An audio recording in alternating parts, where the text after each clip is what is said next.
আদ্রিতার চোখে নীল ছিল নিছকই একজন চাকর। সে সারাদিন আদ্রিতার ভাই ফরমাস খেটেও ওকে সন্তুষ্ট করতে পারত না।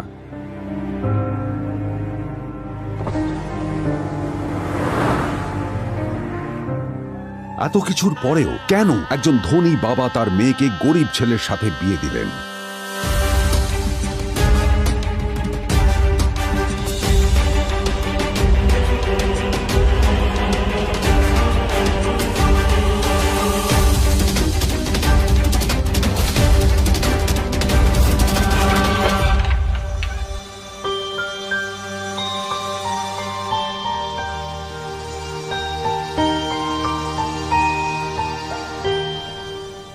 এবং তারপরে সেই মেয়েটি তার গরিব স্বামীর কাছ থেকে নতুন বছরে এমন একটা গিফট পেয়েছিল যে তার চক্ষু স্থির হওয়ার জোগাড় হয়েছিল।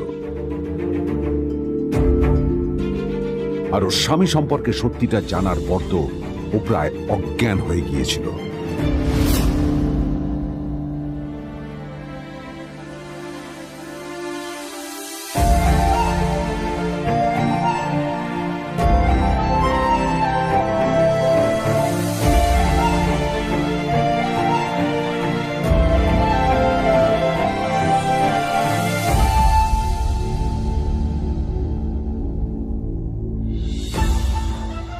আমার বাবা সবচেয়ে বড় ভুল করেছে তোমার মতো একটা গরিব ছেলের সাথে আমার বিয়ে দিয়ে। আমার সব বন্ধুদের স্বামীরা ওদের কত দামি দামি গিফট দেয়, আর তুমি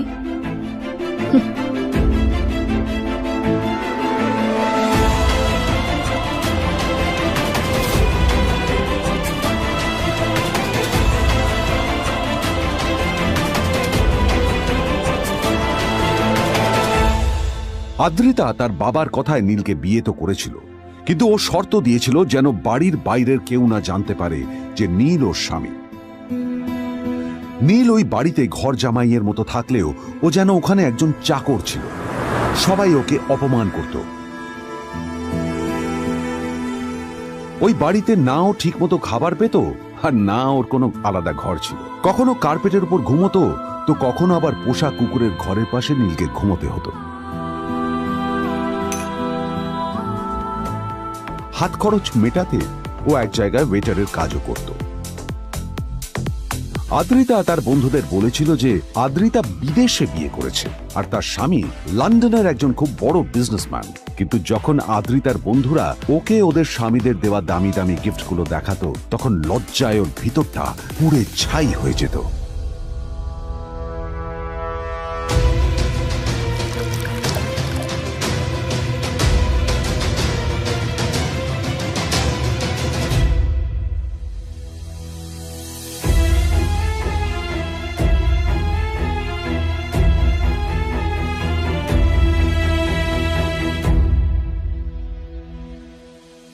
এই যে শোনো, নিউ ইয়ারে আমার একটা গিফট চাই তোমার থেকে।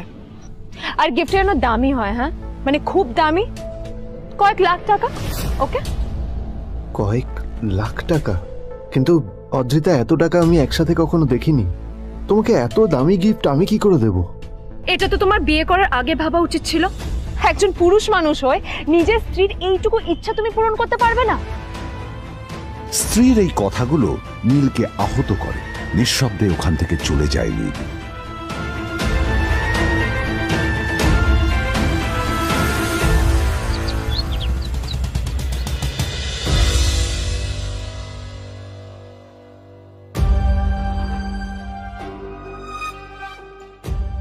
দুদিন পর নিউ ইয়ার পার্টির আগে নীল আদ্রিতার কাছে এসে একটা গিফট ব্যাগ দেয়।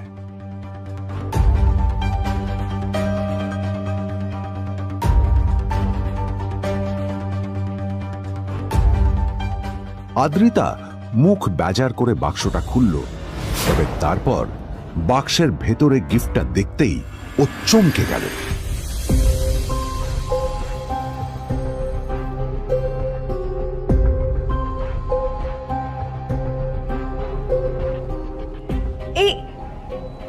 ফোনটা মানে এটা তো একটা স্পেশাল এডিশন, এটার দাম তো 3 কোটি টাকা।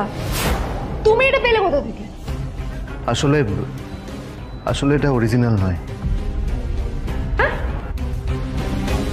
আমি ওই ফোনটারই একটা কপি এনেছি।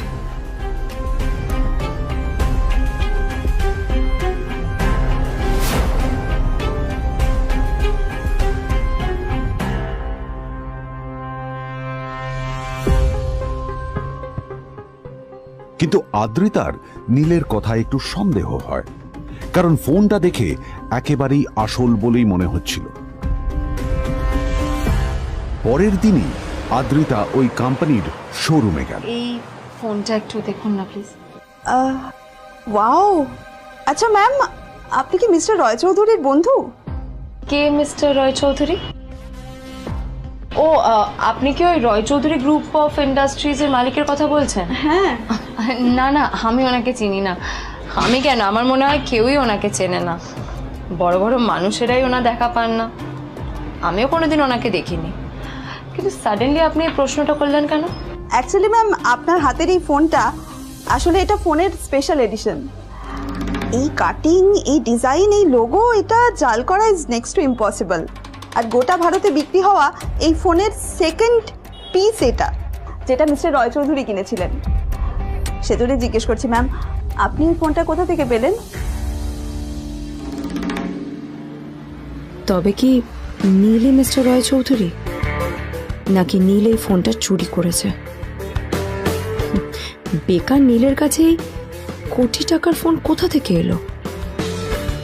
নীলের সত্যিটা তাহলে কি? আর ও যদি সত্যি বড়লোক হয়ে থাকে, তবে ও নিজের শ্বশুর বাড়িতে খরচামাই হয়েই বা থাকে কেন? আদ্রিতা এসব কথাই মনে মনে ভাবছিল। তবে আদ্রিতার বিশ্বাস ছিল যে কোনো না কোনো মতলব করেই নীল এই ফোনটা আদ্রিতার জন্য নিয়ে এসেছিল। কিছুদিন পর আদ্রিতা সেই ফোনটার কথা ভুলে গেল। নীল সকাল সকাল ঘুরতে বেরিয়েছে বাইরে।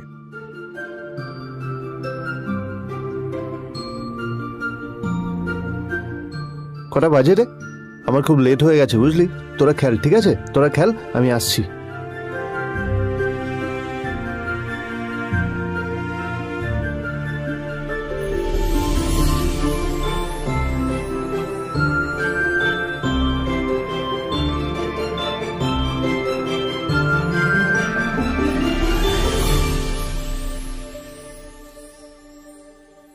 নীল, জল পড়ছে না কেন দেখো না। নীল, নীল, নীল কোথায় গেল? নীল,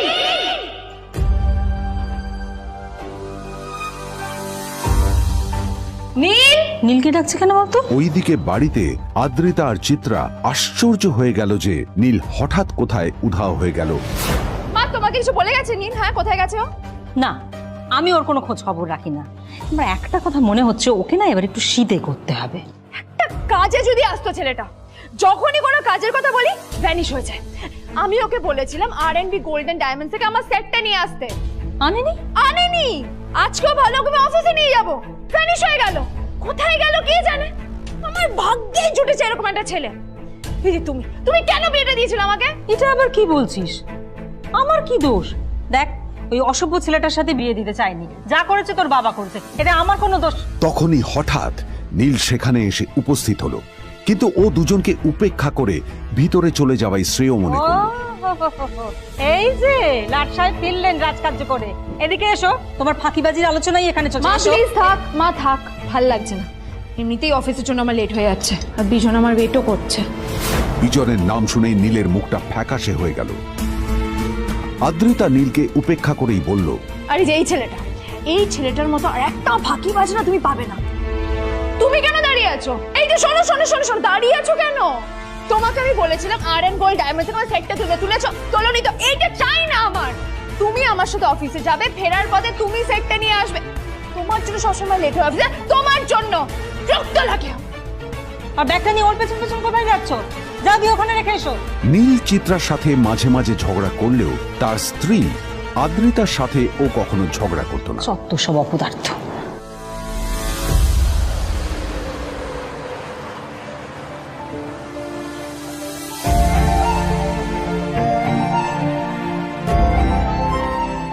কিছুক্ষণের মধ্যেই তারা আদ্রিতার অফিসে পৌঁছে গেল।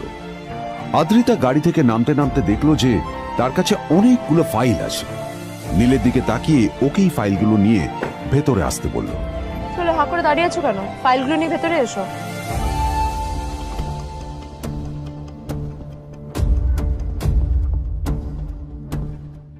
আদ্রিতা যখন ওর ক্যাবিনে পৌঁছলো তখন দেখলো সেখানে আগে থেকেই ওর বন্ধু এবং বিজনেস পার্টনার বিজন বসে ওর জন্য অপেক্ষা করছে।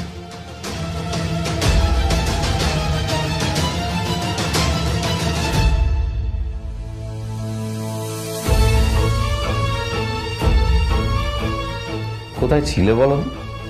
আমি 1 ঘন্টা ধরে তোমার জন্য এখানে ওয়েট করছি। এই লোকটার কি কোনো কাজকর্ম নেই? 1 ঘন্টা ধরে বসে আমার স্ত্রী আদ্রিতার জন্য অপেক্ষা করছে। সরি বিজন, আমি খুবই দুঃখিত যে বাড়ির কিছু লোকের জন্য না আমার সবসময় লেট হয়ে যায়।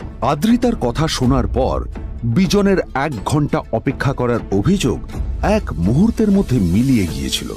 কি হলো, হাসছো কেন? লটারি পেলে নাকি? লটারি? হ্যাঁ, তুমি আসা মানে আমার কাছে লটারির থেকেও বেশি দাম। তবে তার থেকে কিঞ্চিত কম দামি একটা গিফট আমি তোমার জন্য এনেছি।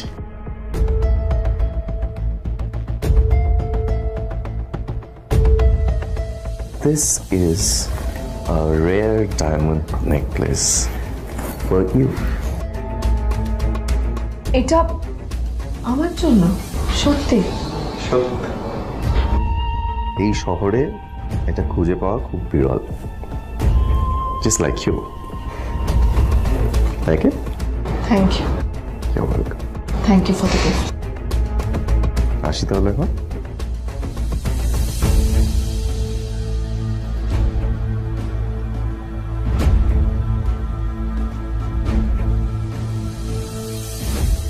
আদ্রিতা, আমি আজ পর্যন্ত তোমাকে কোনো রকম উপদেশ দিইনি, কিন্তু আজ আমি তোমাকে বলতে বাধ্য হচ্ছি। এই যে এই লোকটা তোমাকে শুধুমাত্র ইমপ্রেস করার জন্য একটা নকল সস্তার হীরের গয়না দিয়ে গেছে। এরকম একটা লোকের সাথে তোমার মেশা উচিত না। ভবিষ্যতে কিন্তু তুমি বিপদে পড়বে। আদ্রিতা, আমি তোমাকে কথা দিচ্ছি, আমি তোমার জন্য আসল রেয়ার একটা হীরের গয়না এনে দেবো, এর চেয়েও দামি, এর চেয়ে অনেক অনেক বেশি দামি। তার জন্য আমাকে যাই করতে হোক না কেন, আমি তোমাকে একদিন ঠিক এনে দেবো তোমাকে। তাদের বিয়ে হয়েছে 2.5 বছর। এর মধ্যে প্রথমবার তার মনে হলো নীল তার জন্য লড়াই করছে।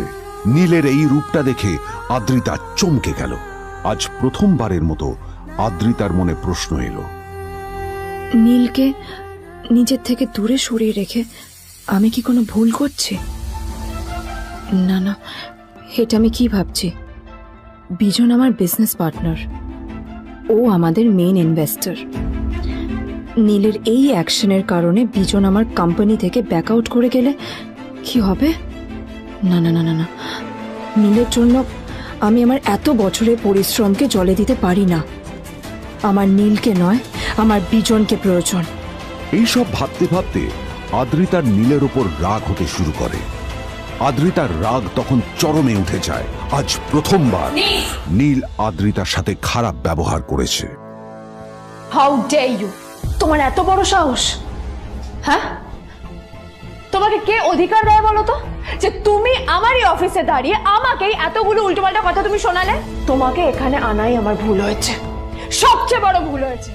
এবার চুপচাপ এখান থেকে বেরিয়ে যাও, right now. Get out! Neel আদ্রিতার এই কথার কোনো উত্তর দিল না। নীল জানতো যে ও যতই কথা বাড়াবে আদ্রিতা ততই বেশি রেগে যাবে। আদ্রিতা যেন তেন ভাবে নিজের রাগ চেপে ব্যাপারটা ওখানেই শেষ করার চেষ্টা করলো, কিন্তু ও তো জানতো না যে ব্যাপারটা তখন সবে শুরু হয়েছে। কি হলো, শুনতে পাচ্ছিস না? কালা নাকি? আমারই সামনে দাঁড়িয়ে আমার কেনা গিফট নিয়ে তুই মজা করলি? কত বড় সাহস রে তোর! নিজেকে তো বিক্রি করে দিলে ওরকম একটা ডায়মন্ড নেকলেস তুই কিনতে পারবি না। তোর এই গরিবের পারফিউম, সস্তা শার্ট, পায়ে একটা ফাটা চপ্পল নিয়ে নিজেকে বড় হিরো মনে করছিস? তোর নিজের কত দাম সেটা তোর নিজের জানা উচিত। Zero, big zero. সালা খরচা মাই চল।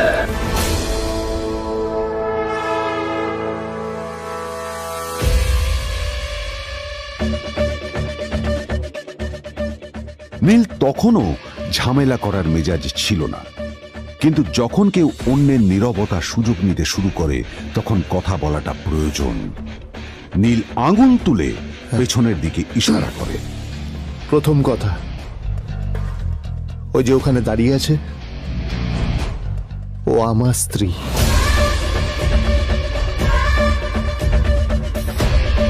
তাই আমার স্ত্রীকে তোমার নেকলেস দেওয়ার কোনো অধিকার নেই। ওকে যদি নেকলেস দিতে হয় তাহলে আমি দেব। তাই এসব ফ্রডগিরি বন্ধ করো। আর দ্বিতীয় কথা, যার পকেটে পয়সা নেই ঝনঝন আওয়াজ করা তার মানায় না।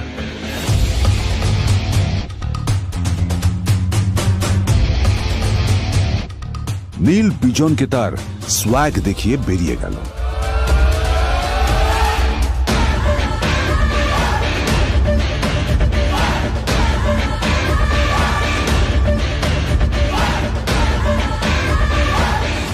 আদ্রিতার রাগে গজগজ করছিল। ওর জ্বলন্ত চোখের সামনে শুধু নীলের মুখটা ভেসে উঠছিল। ও যতই নীলের কথা ভাবছিল ততই ওর রাগ বেড়ে যাচ্ছিল। গত কয়েক মাস ধরে আদ্রিতার কোম্পানির অবস্থা একেবারেই ভালো ছিল না। আদ্রিতা তা সামলানোর আপ্রাণ চেষ্টা করছিল। কি যে করবেও সেইটাই বুঝে উঠতে পারছিল না। তারপর বিজনের সাথে ওর দেখা হলো, আর তখনই বিজনের সাথে ওর বন্ধুত্ব হলো। বিজন একটা খুব বড় পরিবারের সদস্য। আজ বিজন শুধুমাত্র আদ্রিতার কোম্পানির একজন বিজনেস পার্টনারই নয়, সাথে বড় ইনভেস্টরও। আর শুধুমাত্র বিজনের কারণেই আদ্রিতার কোম্পানি এখনো চলছে। এই কোম্পানির সমস্ত লস বিজনই বহন করে এবং আদ্রিতারও ওকে তাই খুব প্রয়োজন। বিজনের সাথে বন্ধুত্ব করা আদ্রিতার পক্ষে সহজ কাজ ছিল না। অনেক কাঠখড় পুড়িয়ে আদ্রিতা ওর কাছাকাছি এসেছিল। সবকিছু ঠিকঠাকই চলছিল, সবকিছুই আদ্রিতার প্ল্যান অনুযায়ী হচ্ছিল, কিন্তু নীল আজ এসে সবকিছু নষ্ট করে দিল। কি দরকার ছিল বুঝতে পারছি না। কি দরকার ছিল নীলের বিজনকে এতগুলো কথা শোনানোর? এবার বিজন আমাকে টাকা দেবে কিনা সেটাও জানি না।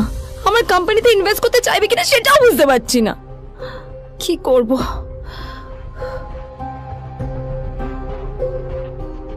এখন আদ্রিতা ওকে কিভাবে বোঝাবে? ভুল করে যদি বিজন ওর টাকা ফেরত চায় তবে আদ্রিতার কোম্পানি সেন কর্পোরেশন খুব বড় সমস্যায় পড়ে যাবে। তারপর কি হবে? সেন পরিবারের দেখভাল কে করবে? এইসব ভাবতে ভাবতে আদ্রিতা নিজের ওপরেও রেগে গেল। আসলে দোষটা ওর নিজেরই। আদ্রিতা কেন নীলকে ওদের মাঝে আনতে গেল? নীলকে অফিসে নিয়ে আসারই বা কি দরকার ছিল? আর যদি সে নীলকে সাথে করে না আনতো তাহলে বিজন এখন ওর সাথেই বসে থাকতো।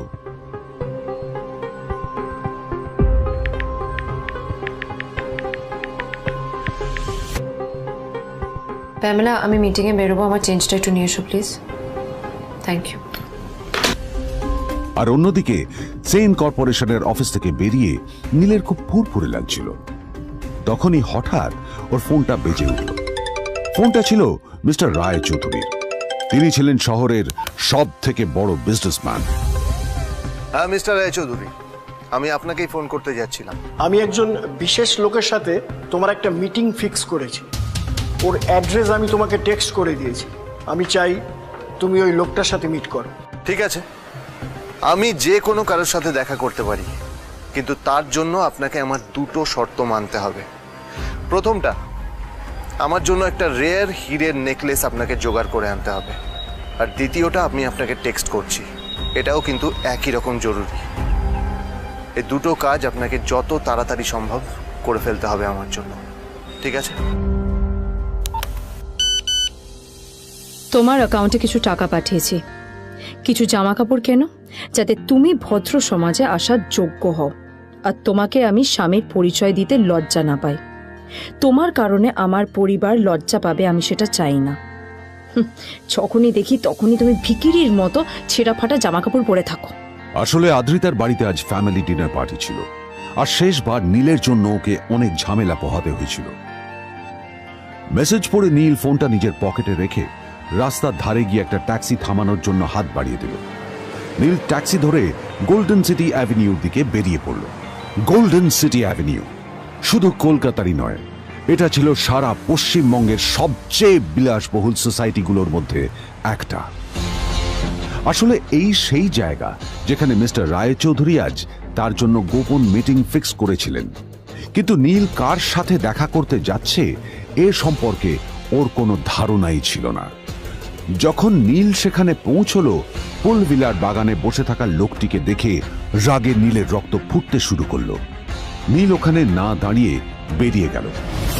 তখনই হঠাৎ একটা মেসেজ এলো। আসলে আজ আদ্রিতার ফ্যামিলি গ্যাদারিং এ যাওয়ার আগে নীলকে ওর হাই স্কুলের রিইউনিয়নেও যেতে হতো। গ্র্যাজুয়েশনের পর এত বছরে এই প্রথম নীল তার কোন কলেজ বা স্কুলের রিইউনিয়নে যাচ্ছে। এতগুলো বছরে নীল তার কোনো বন্ধুর সাথেই দেখা করেনি। নীলের তার পুরনো সহপাঠীদের কথা মনে পড়তে লাগলো, যাদের সাথে ও স্কুলে মজা করত। আজ আবার ওদের সকলের সাথে নীলের দেখা হবে।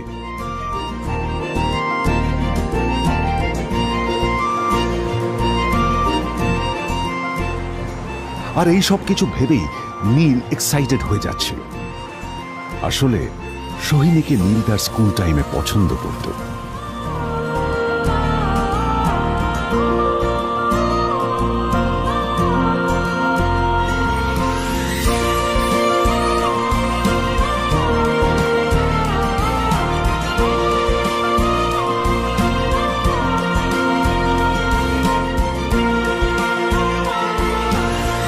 অন্যদিকে সেম কর্পোরেশনে ইনভেস্টরদের সঙ্গে আদ্রিতার মিটিং একেবারেই ভালো যায়নি।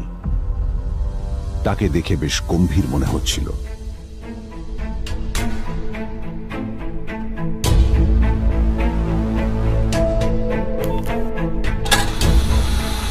ভাই, পৃথিবীতে এমন লোকও আছে, কি দিমাগ দেখলি? হ্যাঁ, কাজকর্ম তো কিছু করার নেই, আর কিছু করেও না। হ্যাঁ, শুধু চলে এসছে আমাদের ম্যাডামকে রাখাতে। এই 1 বছরে না কিচ্ছু বদলায়নি। আরে আমি তো ভেবেছিলাম যে এর সাথে ম্যাডামের আর কোনো সম্পর্কই নেই, কিন্তু না, এখন যা দেখছি উল্টে ম্যাডামের মাথায় উঠে নাচছে। আমার মাঝে মাঝে মনে হয় এদের দুজনের বিয়ে কিভাবে হলো। আর বিয়ে তো অনেক পরের কথা, 2 বছর হয়ে গেল এদের এখনো ডিভোর্স হলো না। হ্যাঁ, আমার তো ভাবলে কিরকম অবাক যা লাগছে। বলেছিস।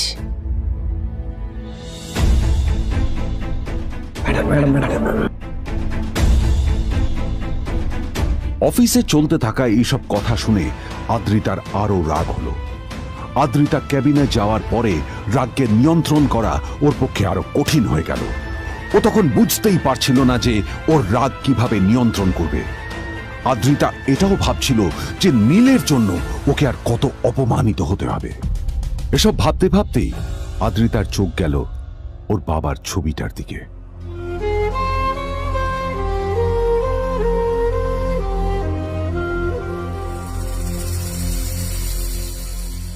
আমি তো তোমার সবচেয়ে প্রিয় মেয়ে ছিলাম বাবা, তাই তাই আমি সবসময় ভেবেছি যে তুমি আমার জন্য যাকে সিলেক্ট করবে সে সব থেকে শ্রেষ্ঠ হবে। তাই আমি নিজে থেকে কখনো কোনো রিলেশনশিপে যাইনি, আর তোমার কাছে বিয়ের কোনো শর্তও রাখিনি। কিন্তু কিন্তু তুমি না আমার সাথে কি করলে? এই গাধাটার সাথে আমাকে বিয়ে দিলে। আমার আমার জীবনটা নষ্ট হয়ে গেল, শেষ হয়ে গেল।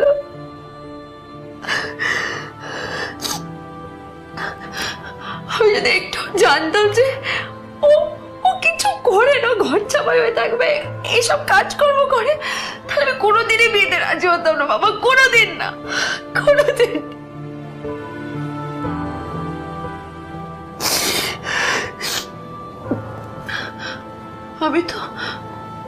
আমি তো সবসময় ভাবতাম যে বাবা মারা তাদের সন্তানের ভালো চায়, কল্যাণ চায়, তাদের জন্য চিন্তা করে,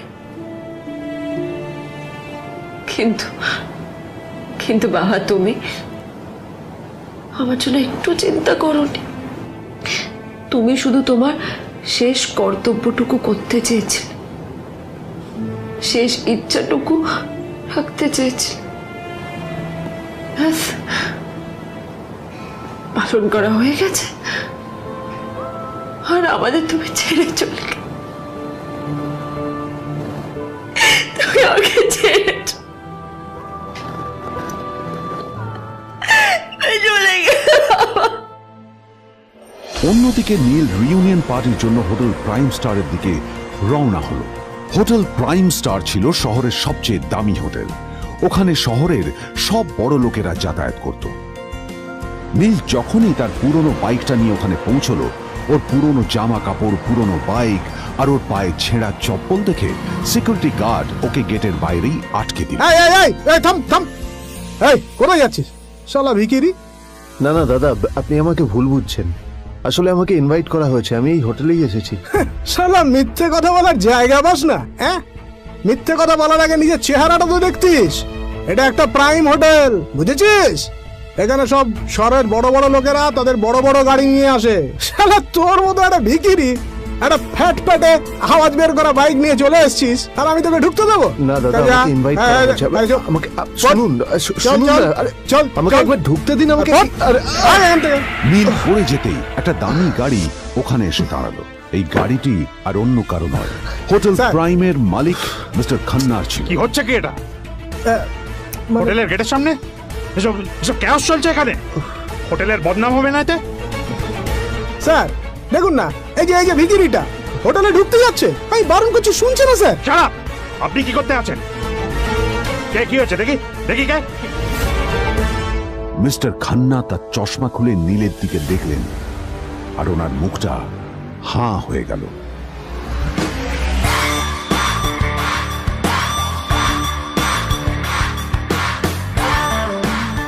নীল স্যার, আপনি?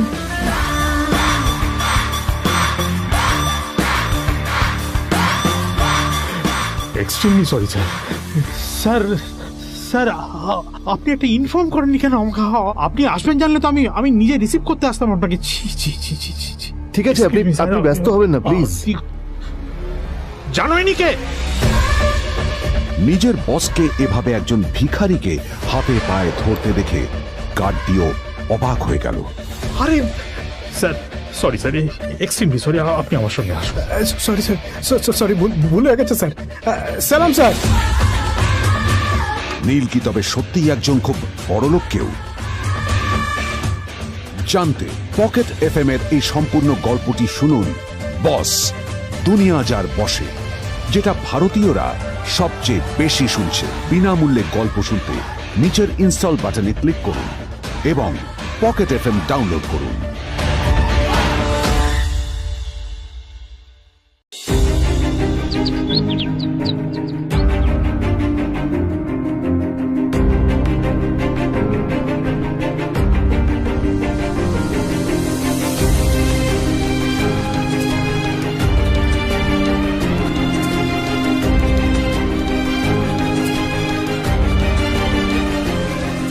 আদ্রিতার চোখে নীল ছিল নিছকই একজন চাকর। সে সারাদিন আদ্রিতার ভাই ফরমাস খেটেও ওকে সন্তুষ্ট করতে পারত না।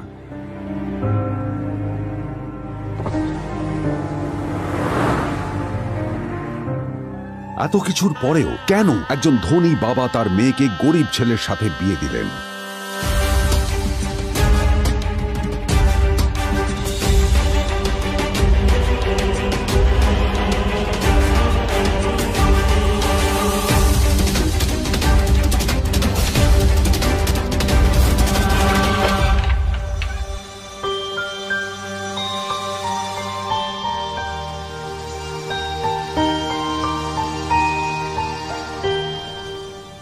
এবং তারপরে সেই মেয়েটি তার গরিব স্বামীর কাছ থেকে নতুন বছরে এমন একটা গিফট পেয়েছিল যে তার চক্ষু স্থির হওয়ার জোগাড় হয়েছিল।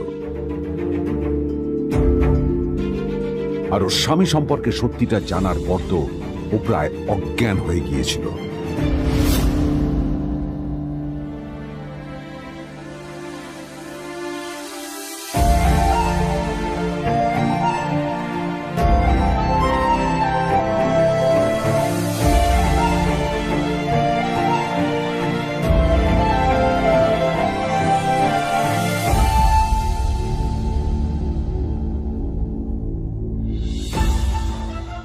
আমার বাবা সবচেয়ে বড় ভুল করেছে তোমার মতো একটা গরিব ছেলের সাথে আমার বিয়ে দিয়ে। আমার সব বন্ধুদের স্বামীরা ওদের কত দামি দামি গিফট দেয়, আর তুমি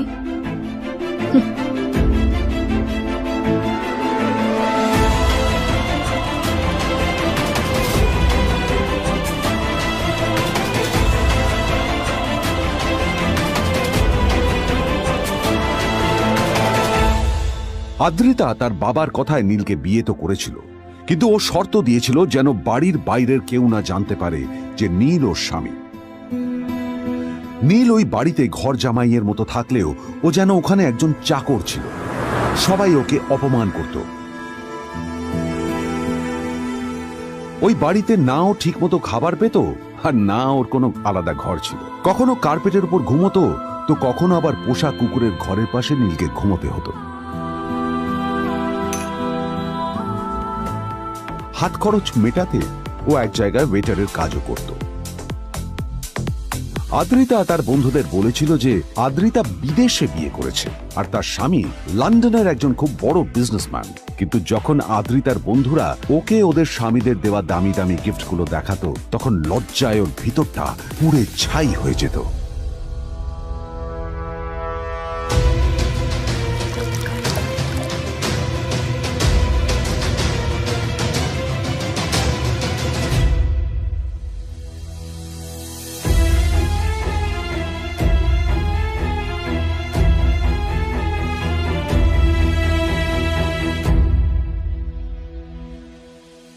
এই যে শোনো, নিউ ইয়ারে আমার একটা গিফট চাই তোমার থেকে।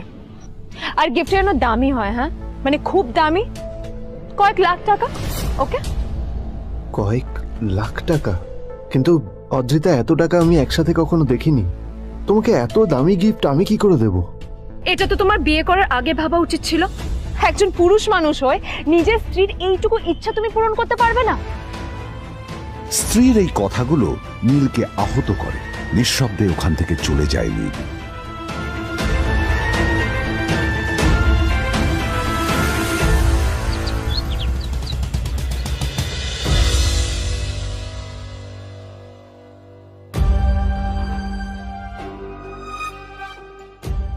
দুদিন পর নিউ ইয়ার পার্টির আগে নীল আদ্রিতার কাছে এসে একটা গিফট ব্যাগ দেয়।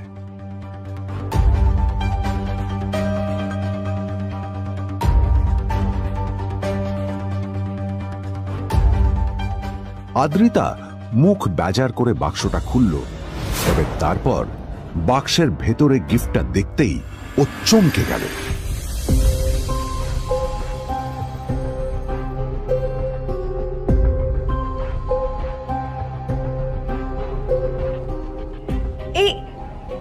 এই ফোনটা মানে এটা তো একটা স্পেশাল এডিশন। এটার দাম তো 3 কোটি টাকা। তুমি এটা পেলে কোথা থেকে? আসলে এটা অরিজিনাল নয়। আমি ওই ফোনটারই একটা কপি এনেছি।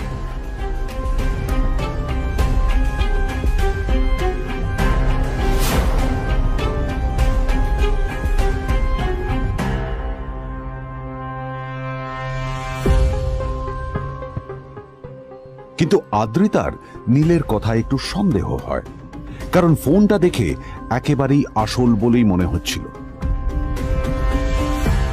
পরের দিনই আদ্রিতা ওই কোম্পানির শোরুমে গেল। এই ফোনটা একটু দেখুন না প্লিজ। ওয়াও, আচ্ছা ম্যাম, আপনি কি মিস্টার রয় চৌধুরীর বন্ধু? কে মিস্টার রয় চৌধুরী? ও, আপনি কি ওই রয় চৌধুরী গ্রুপ অফ ইন্ডাস্ট্রিজের মালিকের কথা বলছেন? হ্যাঁ। না না, আমি ওনাকে চিনি না। আমি কেন, আমার মনে হয় কেউই ওনাকে চেনে না। বড় বড় মানুষেরাই ওনা দেখা পান না। আমিও কোনোদিন ওনাকে দেখিনি। কিন্তু সাডেনলি আপনি এই প্রশ্নটা করলেন কেন? অ্যাকচুয়ালি ম্যাম, আপনার হাতের এই ফোনটা আসলে এটা ফোনের স্পেশাল এডিশন। এই কাটিং, এই ডিজাইন, এই লোগো, এটা জাল করা ইজ নেক্সট টু ইম্পসিবল। আর গোটা ভারতে বিক্রি হওয়া এই ফোনের সেকেন্ড পিস এটা, যেটা মিস্টার রয় চৌধুরী কিনেছিলেন। সেজন্যই জিজ্ঞেস করছি ম্যাম, আপনি এই ফোনটা কোথা থেকে পেলেন? তবে কি নীলই মিস্টার রয় চৌধুরী, নাকি নীল এই ফোনটা চুরি করেছে? বেকার নীলের কাছে এই কোটি টাকার ফোন কোথা থেকে এলো? নীলের সত্যিটা তাহলে কি? আর ও যদি সত্যি বড়লোক হয়ে থাকে তবে ও নিজের শ্বশুর বাড়িতে খরচামাই হয়েই বা থাকে কেন? আদ্রিতা এসব কথাই মনে মনে ভাবছিল।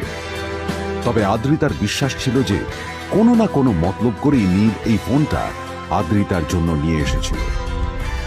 কিছুদিন পর আদ্রিতা সেই ফোনটার কথা ভুলে গেল। নীল সকাল সকাল ঘুরতে বেরিয়েছে বাইরে।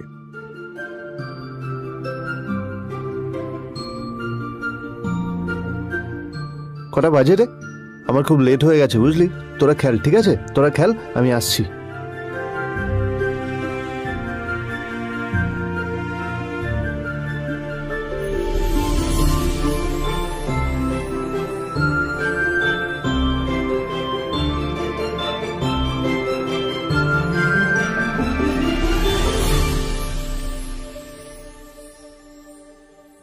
নীল, জল পড়ছে না কেন দেখো না। নীল, নীল, নীল কোথায় গেল? নীল,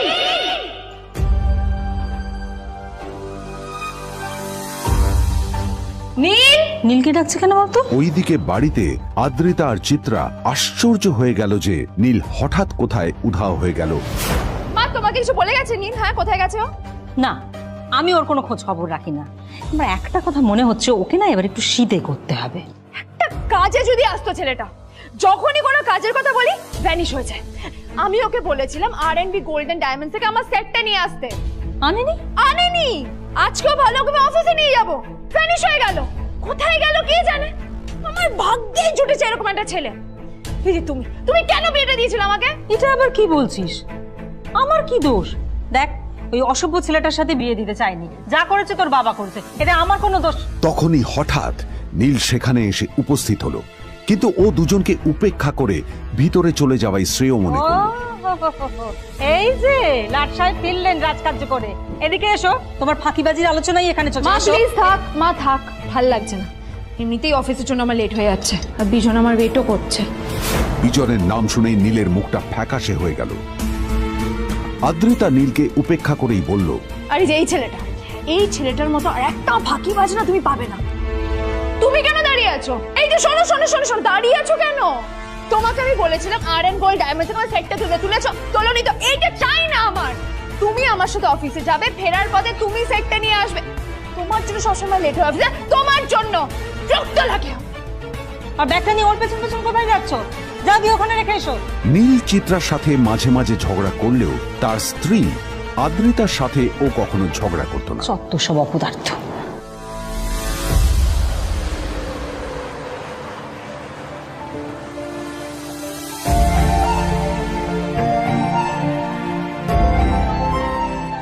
কিছুক্ষণের মধ্যেই তারা আদ্রিতার অফিসে পৌঁছে গেল। আদ্রিতা গাড়ি থেকে নামতে নামতে দেখলো যে তার কাছে অনেকগুলো ফাইল আছে। নীলের দিকে তাকিয়ে ওকেই ফাইলগুলো নিয়ে ভেতরে আসতে বলল। চলো, হা করে দাঁড়িয়ে আছো কেন? ফাইলগুলো নিয়ে ভেতরে এসো।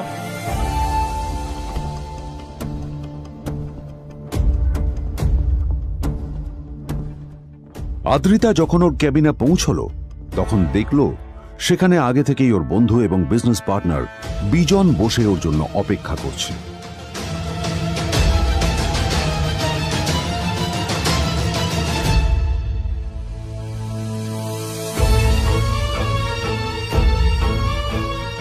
কোথায় ছিলে বলো?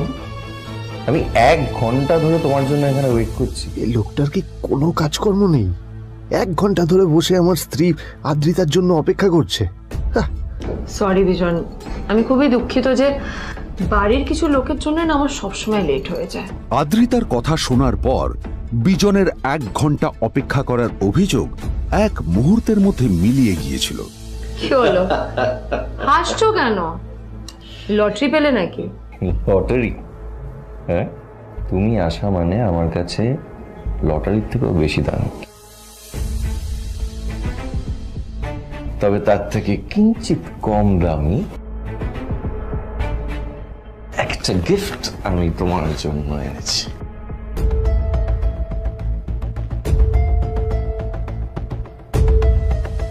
This is a rare diamond necklace for you.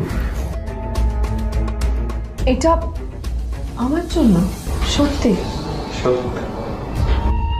এই শহরে এটা খুঁজে পাওয়া খুব বিরল। Just like you. Like it? Thank you. You're welcome. Thank you for the gift. আসি তাহলে এখন।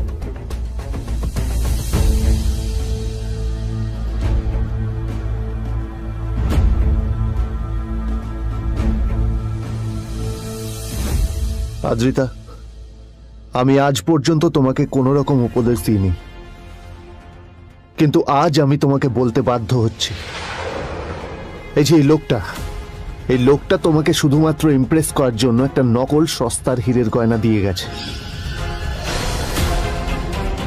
এরকম একটা লোকের সাথে তোমার মেশা উচিত না। ভবিষ্যতে কিন্তু তুমি বিপদে পড়বে। আদ্রিতা, আমি তোমাকে কথা দিচ্ছি, আমি তোমার জন্য আসল রেয়ার একটা হীরের গয়না এনে দেবো, এর চেয়েও দামি, এর চেয়ে অনেক অনেক বেশি দামি। তার জন্য আমাকে যাই করতে হোক না কেন, আমি তোমাকে একদিন ঠিক এনে দেবো তোমাকে। তাদের বিয়ে হয়েছে 2.5 বছর। এর মধ্যে প্রথমবার তার মনে হলো নীল তার জন্য লড়াই করছে। নীলের এই রূপটা দেখে আদ্রিতা চমকে গেল। আজ প্রথমবারের মতো আদ্রিতার মনে প্রশ্ন এলো, নীলকে নিজের থেকে দূরে সরিয়ে রেখে আমি কি কোনো ভুল করছি? না না, এটা আমি কি ভাবছি? বিজন আমার বিজনেস পার্টনার, ও আমাদের মেইন ইনভেস্টর। নীলের এই অ্যাকশনের কারণে বিজন আমার কোম্পানি থেকে ব্যাক আউট করে গেলে কি হবে? না না না না না, নীলের জন্য আমি আমার এত বছরের পরিশ্রমকে জলে দিতে পারি না। আমার নীলকে নয়, আমার বিজনকে প্রয়োজন।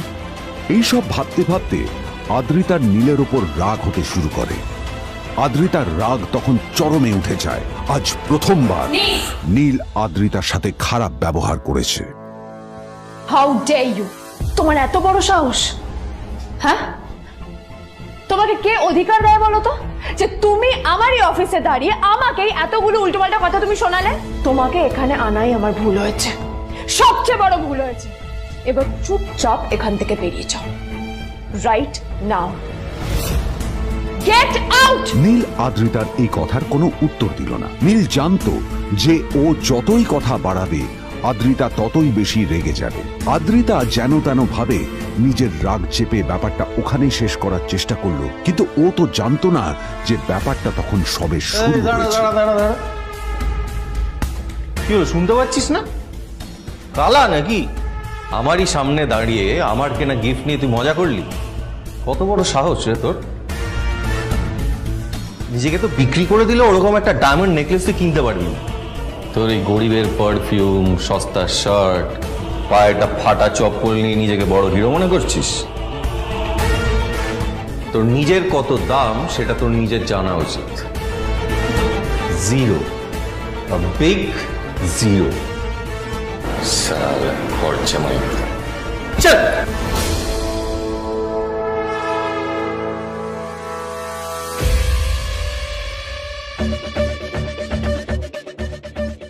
নীল তখনও ঝামেলা করার মেজাজ ছিল না, কিন্তু যখন কেউ অন্যের নীরবতা সুযোগ নিতে শুরু করে তখন কথা বলাটা প্রয়োজন।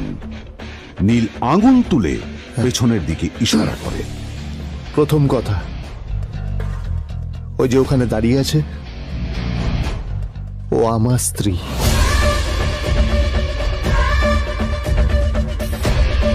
তাই আমার স্ত্রীকে তোমার নেকলেস দেওয়ার কোনো অধিকার নেই।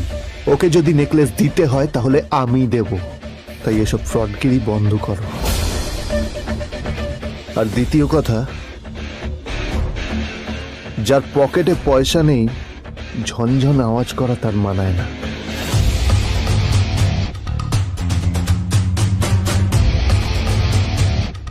নীল বিজনকে তার সোয়াগ দেখিয়ে বেরিয়ে গেল।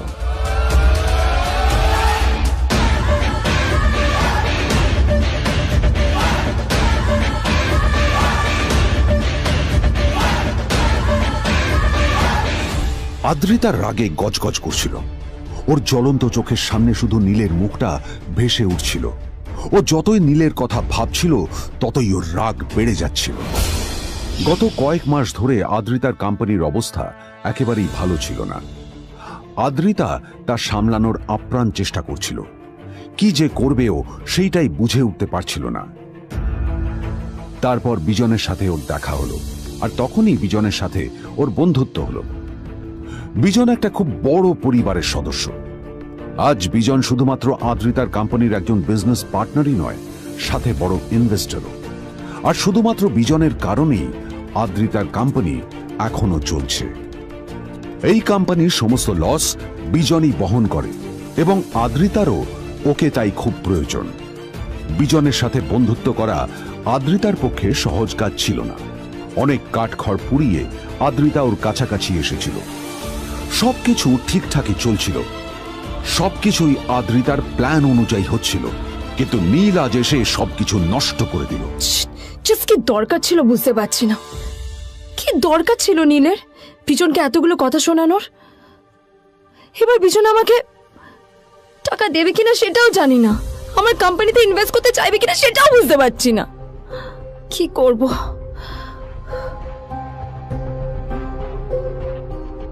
এখন আদ্রিতা ওকে কিভাবে বোঝাবে? ভুল করে যদি বিজন ওর টাকা ফেরত চায় তবে আদ্রিতার কোম্পানি সেন কর্পোরেশন খুব বড় সমস্যায় পড়ে যাবে।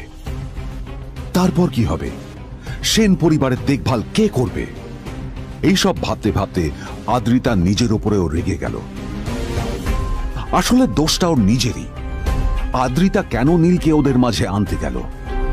নীলকে অফিসে নিয়ে আসারই বা কি দরকার ছিল? আর যদি সে নীলকে সাথে করে না আনতো তাহলে বিজন এখন ওর সাথেই বসে থাকতো।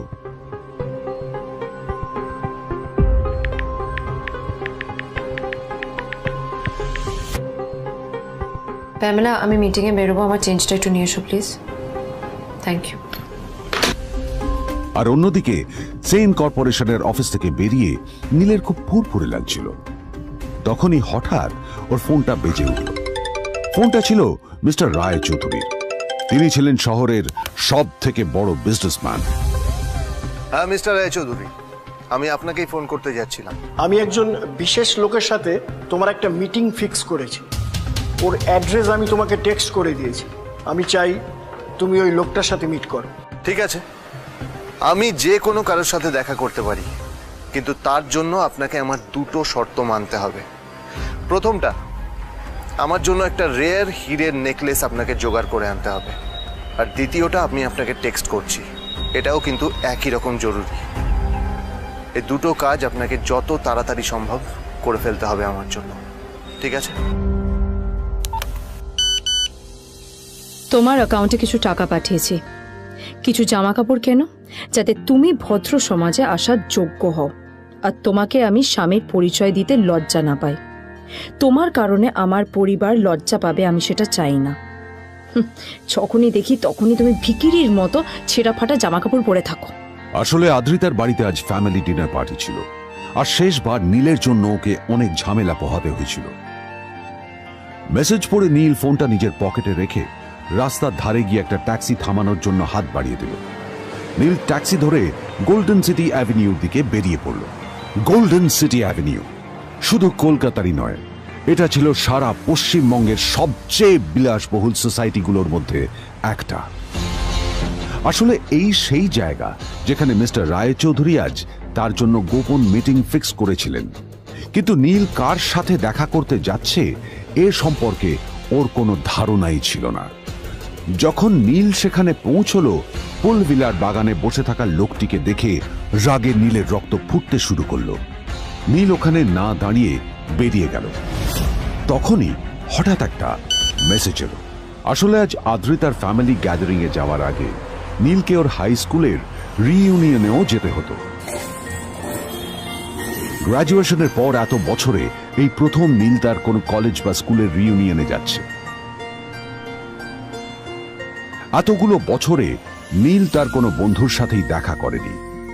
নীলের তার পুরনো সহপাঠীদের কথা মনে পড়তে লাগলো, যাদের সাথে ও স্কুলে মজা করত। আজ আবার ওদের সকলের সাথে নীলের দেখা হবে।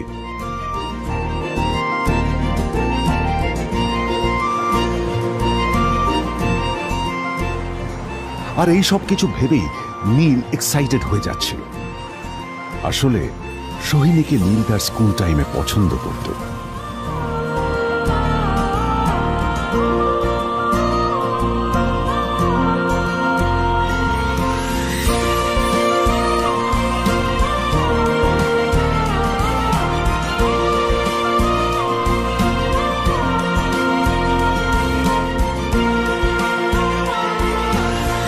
অন্যদিকে সেম কর্পোরেশনে ইনভেস্টরদের সঙ্গে আদ্রিতার মিটিং একেবারেই ভালো যায়নি। তাকে দেখে বেশ গম্ভীর মনে হচ্ছিল।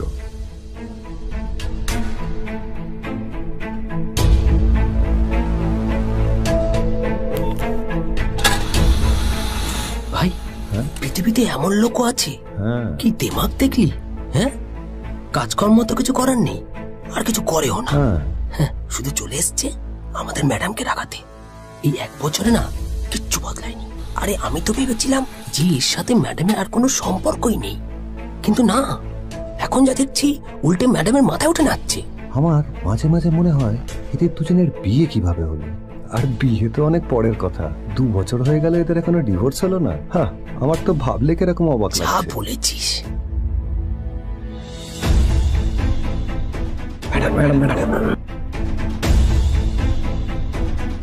অফিসে চলতে থাকা এইসব কথা শুনে আদ্রিতার আরো রাগ হলো। আদ্রিতা ক্যাবিনে যাওয়ার পরে রাগকে নিয়ন্ত্রণ করা ওর পক্ষে আরো কঠিন হয়ে গেল। ও তখন বুঝতেই পারছিল না যে ওর রাগ কিভাবে নিয়ন্ত্রণ করবে। আদ্রিতা এটাও ভাবছিল যে নীলের জন্য ওকে আর কত অপমানিত হতে হবে। এসব ভাবতে ভাবতেই আদ্রিতার চোখ গেল ওর বাবার ছবিটার দিকে।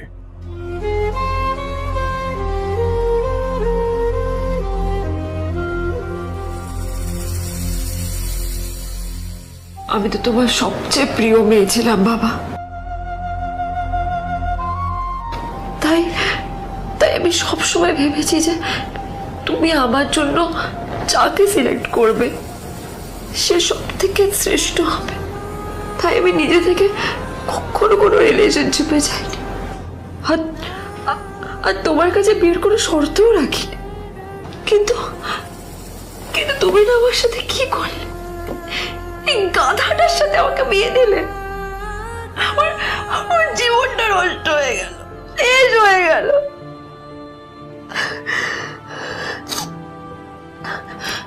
আমি যদি একটু জানতাম যে ও ও কিছু করে না, ঘর চাপাই হয়ে থাকবে, এইসব কাজকর্ম করে, তাহলে আমি কোনোদিনই বিয়েতে রাজি হতাম না বাবা, কোনোদিন না, কোনোদিন।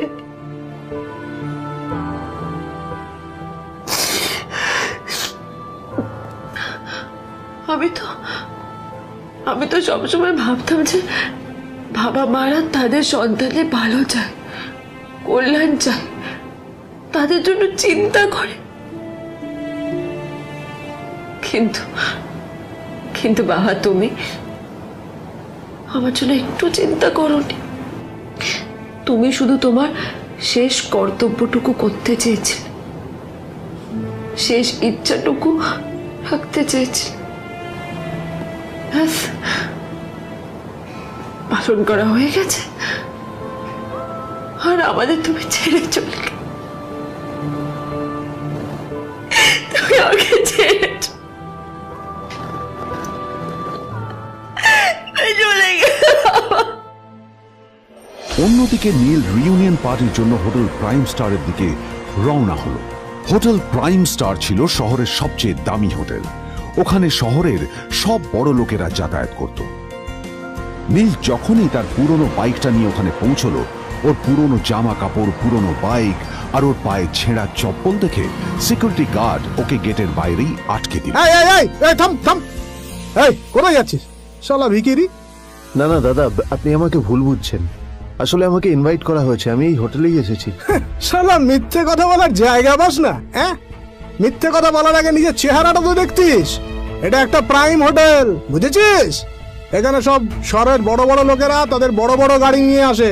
শালা তোর মতো একটা ভিখিরি একটা ফ্যাট প্যাটে আওয়াজ বের করা বাইক নিয়ে চলে এসেছিস, আর আমি তোকে ঢুকতে দেবো? না দাদা, আমাকে ইনভাইট করা হয়েছে। আমাকে শুনুন শুনুন, চল আমাকে একবার ঢুকতে দিন আমাকে। নীল পড়ে যেতেই একটা দামি গাড়ি ওখানে এসে দাঁড়ালো। এই গাড়িটি আর অন্য কারো নয়, হোটেল প্রাইমের মালিক মিস্টার খান্নার ছিল। কি হচ্ছে কি এটা? হোটেলের গেটের সামনে এসব এসব ক্যাশ চলছে এখানে। হোটেলের বদনাম হবে না এতে? স্যার দেখুন না, এই যে ভিখিরিটা হোটেলে ঢুকতে যাচ্ছে, আমি বারণ করছি, শুনছে না স্যার। Shut up! আপনি কি করতে আছেন? কে কি হচ্ছে দেখি দেখি কে? মিস্টার খান্না তার চশমা খুলে নীলের দিকে দেখলেন, আর ওনার মুখটা হাঁ হয়ে গেল।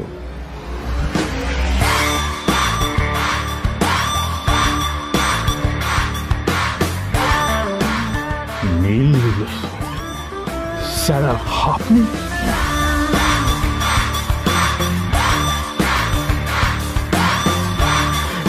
Extremely sorry sir. Sir sir, আপনি একটা ইনফর্ম করেননি কেন আমাকে? আপনি আসবেন জানলে তো আমি নিজে রিসিভ করতে আসতাম আপনাকে। ছি ছি ছি ছি ছি ছি। ঠিক আছে, আপনি ব্যস্ত হবেন না প্লিজ। জানোইনি কে?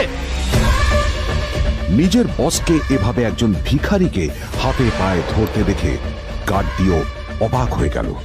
আরে sir, sorry sir, extremely sorry. আপনি আমার সঙ্গে আসুন। সরি স্যার, সরি, ভুল হয়ে গেছে স্যার। সালাম স্যার। নীল কি তবে সত্যিই একজন খুব বড়লোক কেউ?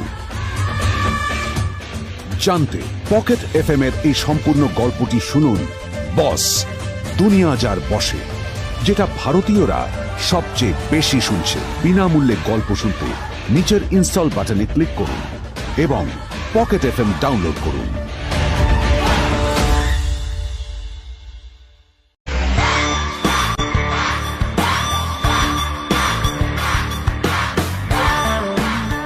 নীল স্যার, আপনি?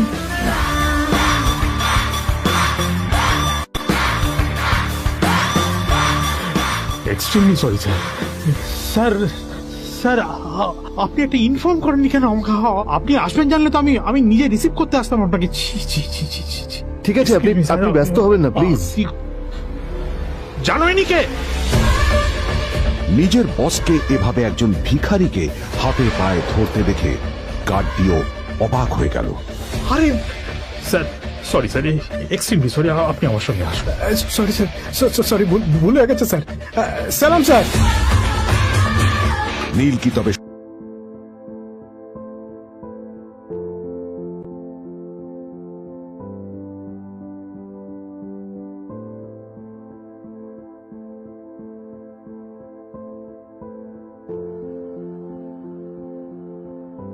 আদ্রিতার চোখে নীল ছিল নিছকই একজন চাকর। সে সারাদিন আদ্রিতার ভাই ফরমাস খেটেও ওকে সন্তুষ্ট করতে পারত না।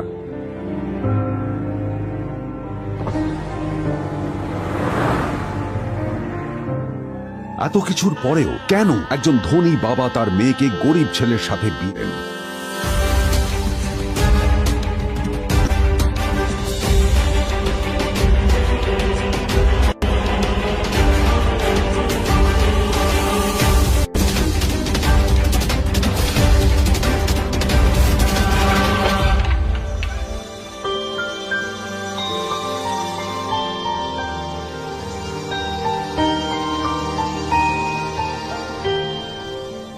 এবং তারপরে সেই মেয়েটি তার গরিব স্বামীর কাছ থেকে নতুন বছরে এমন একটা গিফট পেয়েছিল যে তার চক্ষু স্থির হওয়ার জোগাড় হয়েছিল।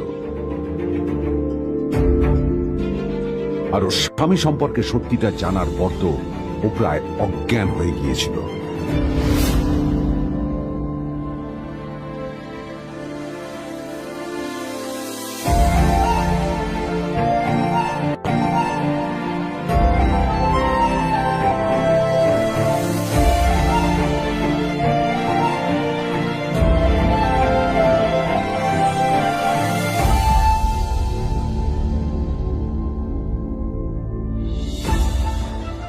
আমার বাবা সবচেয়ে বড় ভুল করেছে তোমার মতো একটা গরিব ছেলের সাথে আমার বিয়ে দিয়ে।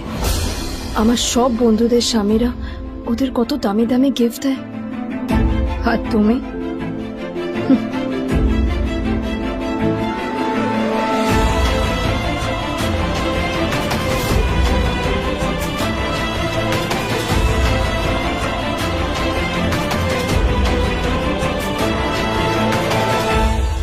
আদ্রিতা তার বাবার কথায় নীলকে বিয়ে তো করেছিল, কিন্তু ও শর্ত দিয়েছিল যেন বাড়ির বাইরের কেউ না জানতে পারে যে নীল ওর স্বামী।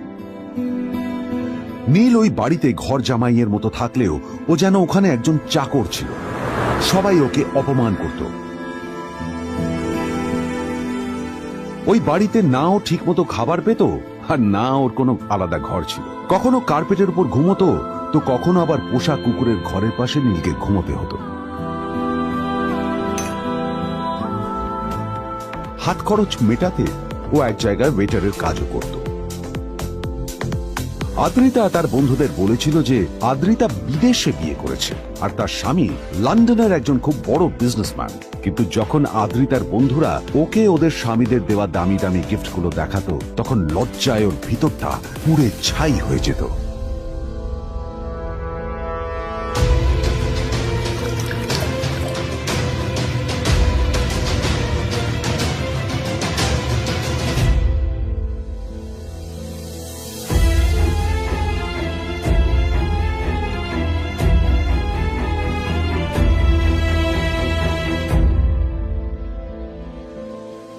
এই যে শোনো, নিউ ইয়ারে আমার একটা গিফট চাই তোমার থেকে। আর গিফট যেন দামি হয়, হ্যাঁ, মানে খুব দামি, কয়েক লাখ টাকা। ওকে? কয়েক লাখ টাকা? কিন্তু অদ্রিতা, এত টাকা আমি একসাথে কখনো দেখিনি। তোমাকে এত দামি গিফট আমি কি করে দেব? এটা তো তোমার বিয়ে করার আগে ভাবা উচিত ছিল। একজন পুরুষ মানুষ হয়ে নিজের স্ত্রীর এইটুকু ইচ্ছা তুমি পূরণ করতে পারবে না? স্ত্রীর এই কথাগুলো নীলকে আহত করে। নিঃশব্দে ওখান থেকে চলে যায় নীল।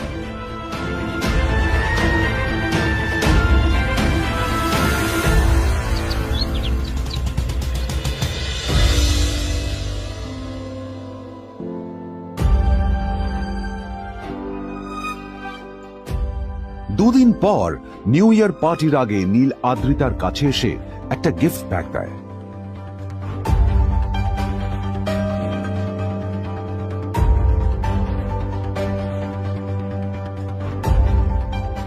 আদ্রিতা মুখ বেজার করে বাক্সটা খুলল, তবে তারপর বাক্সের ভেতরে গিফটটা দেখতেই ও চমকে গেল।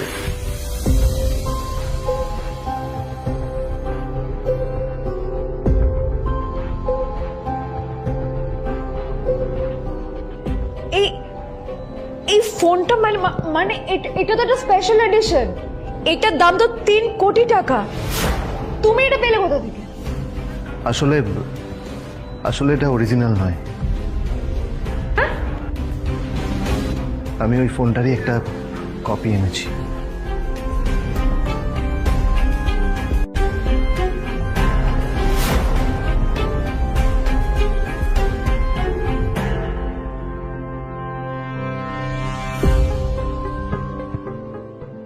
কিন্তু আদ্রিতার নীলের কথা একটু সন্দেহ হয়, কারণ ফোনটা দেখে একেবারেই আসল বলেই মনে হচ্ছিল। পরের দিনই আদ্রিতা ওই কোম্পানির শোরুমে গেল। এই ফোনটা একটু দেখুন না প্লিজ। ওয়াও, আচ্ছা ম্যাম, আপনি কি মিস্টার রয় চৌধুরীর বন্ধু? কে মিস্টার রয় চৌধুরী? ও, আপনি কি ওই রয় চৌধুরী গ্রুপ অফ ইন্ডাস্ট্রিজ এর মালিকের কথা বলছেন? হ্যাঁ। না না, আমি ওনাকে চিনি না। আমি কেন, আমার মনে হয় কেউই ওনাকে চেনে না। বড় বড় মানুষেরাই ওনা দেখা পান না। আমিও কোনোদিন ওনাকে দেখিনি। কিন্তু সাডেনলি আপনি এই প্রশ্নটা করলেন কেন? অ্যাকচুয়ালি ম্যাম, আপনার হাতের এই ফোনটা আসলে এটা ফোনের স্পেশাল এডিশন। এই কাটিং, এই ডিজাইন, এই লোগো, এটা জাল করা ইজ নেক্সট টু ইম্পসিবল। আর গোটা ভারতে বিক্রি হওয়া এই ফোনের সেকেন্ড পিস এটা, যেটা মিস্টার রয় চৌধুরী কিনেছিলেন। সেতুরে জিজ্ঞেস করছি ম্যাম, আপনি এই ফোনটা কোথা থেকে পেলেন? তবে কি নীলে মিস্টার রয় চৌধুরী, নাকি নীল এই ফোনটা চুরি করেছে? বেকার নীলের কাছে কোটি টাকার ফোন কোথা থেকে এলো? নীলের সত্যিটা তাহলে কি? আর ও যদি সত্যি বড় লোক হয়ে থাকে, তবে ও নিজের শ্বশুর বাড়িতে ঘরজামাই হয়েই বা থাকে কেন? আদ্রিতা এসব কথাই মনে মনে ভাবছিল। তবে আদ্রিতার বিশ্বাস ছিল যে কোনো না কোনো মতলব করেই নীল এই ফোনটা আদ্রিতার জন্য নিয়ে এসেছিল। কিছুদিন পর আদ্রিতা সেই ফোনটার কথা ভুলে গেল। নীল সকাল সকাল ঘুরতে বেরিয়েছে বাইরে।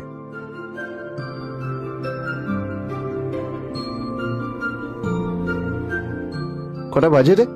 আমার খুব লেট হয়ে গেছে বুঝলি। তোরা খেল, ঠিক আছে? তোরা খেল, আমি আসছি।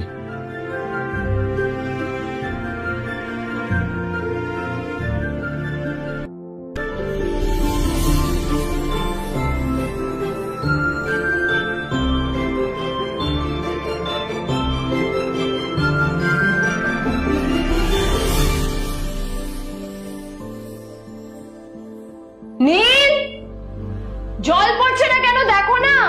নীল, নীল, নীল কোথায় গেল? নীল,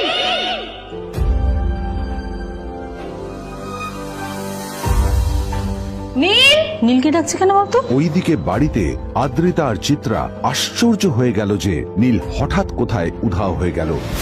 মা তোমাকে কিছু বলে গেছে নীল? হ্যাঁ, কোথায় গেছে ও? না, আমি ওর কোনো খোঁজ খবর রাখি না। এবার একটা কথা মনে হচ্ছে, ওকে না এবার একটু শীতে করতে হবে। একটা কাজে যদি আসতো ছেলেটা, যখনই কোনো কাজের কথা বলি ভ্যানিশ হয়ে যায়। আমি ওকে বলেছিলাম R&B গোল্ড এন্ড ডায়মন্ড থেকে আমার সেটটা নিয়ে আসতে, আনেনি। আজকেও ভালো করে অফিসে নিয়ে যাব, ভ্যানিশ হয়ে গেল। কোথায় গেল কে জানে। আমার ভাগ্যে জুটেছে এরকম একটা ছেলে। তুমি কেন বিয়েটা দিয়েছিলে আমাকে? এটা আবার কি বলছিস? আমার কি দোষ? দেখ, ওই অসভ্য ছেলেটার সাথে বিয়ে দিতে চাইনি। যা করেছে তোর বাবা করেছে, এটা আমার কোনো দোষ। তখনই হঠাৎ নীল সেখানে এসে উপস্থিত হলো, কিন্তু ও দুজনকে উপেক্ষা করে ভিতরে চলে যাওয়াই শ্রেয় মনে করল। এই যে লাট সাহেব ফিরলেন রাজকার্য করে। এদিকে এসো, তোমার ফাঁকিবাজির আলোচনাই এখানে চলছে। মা প্লিজ থাক, মা থাক, ভাল লাগছে না। এমনিতেই অফিসের জন্য আমার লেট হয়ে যাচ্ছে, আর বিজন আমার ওয়েটও করছে। বিজনের নাম শুনেই নীলের মুখটা ফ্যাকাশে হয়ে গেল। আদ্রিতা নীলকে উপেক্ষা করেই বলল, আরে যে এই ছেলেটার মতো আর একটা ফাঁকিবাজ না তুমি পাবে না। তুমি কেন দাঁড়িয়ে আছো? এই যে শোনো শোনো শোনো শোনো, দাঁড়িয়ে আছো কেন? তোমাকে আমি বলেছিলাম R&B গোল্ড ডায়মন্ড থেকে সেটটা তুলেছো, তোলোনি তো। এইটা চাই না আমার। তুমি আমার সাথে অফিসে যাবে, ফেরার পথে তুমি সেটটা নিয়ে আসবে। তোমার জন্য সবসময় লেট হয়ে যাবে, তোমার জন্য বিরক্ত লাগে। আর ব্যাগটা নিয়ে ওর পেছন পেছন কোথায় যাচ্ছ? যাও দিয়ে ওখানে রেখে এসো। নীল চিত্রার সাথে মাঝে মাঝে ঝগড়া করলেও তার স্ত্রী আদ্রিতার সাথে ও কখনো ঝগড়া করতো না। সত্য সব অপদার্থ।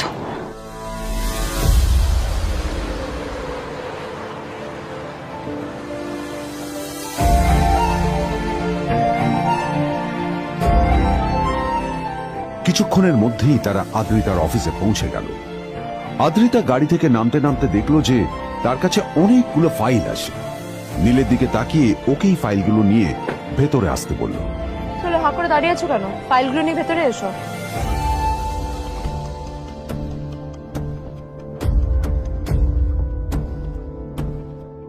আদ্রিতা যখন ওর ক্যাবিনে পৌঁছলো তখন দেখলো সেখানে আগে থেকেই ওর বন্ধু এবং বিজনেস পার্টনার বিজন বসে ওর জন্য অপেক্ষা করছে।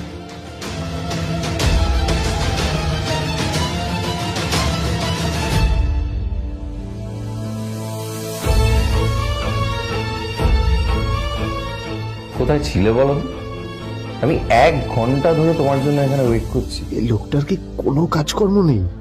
1 ঘন্টা ধরে বসে আমার স্ত্রী আদ্রিতার জন্য অপেক্ষা করছে। সরি বিজন, আমি খুবই দুঃখিত যে বাড়ির কিছু লোকের জন্য না আমার সবসময় লেট হয়ে যায়। আদ্রিতার কথা শোনার পর বিজনের 1 ঘন্টা অপেক্ষা করার অভিযোগ 1 মুহূর্তের মধ্যে মিলিয়ে গিয়েছিল। কি হলো? হাসছো কেন? লটারি পেলে নাকি? লটারি? হ্যাঁ, তুমি আসা মানে আমার কাছে লটারির থেকেও বেশি দাম। তবে তার থেকে কিঞ্চিত কম দামি একটা গিফট আমি তোমার জন্য এনেছি।